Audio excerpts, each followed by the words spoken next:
Holy Spirit.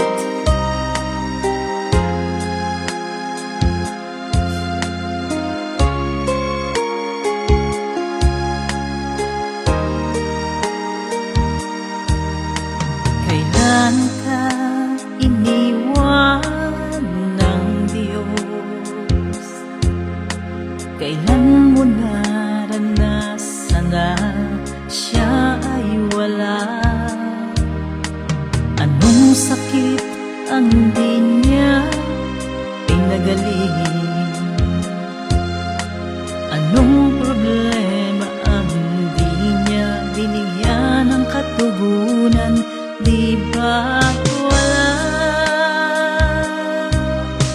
Lahat ay dilingid sa Kanya,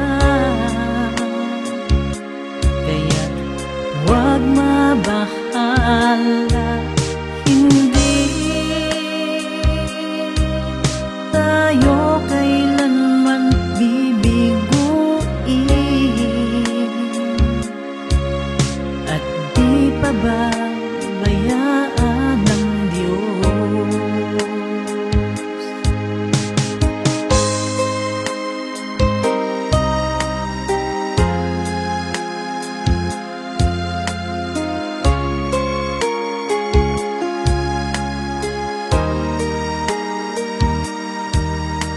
Kailan ka iniwan ng Diyos? Kailan mo naranasan na siya ay wala? Anong sakit ang di niya pinagaling?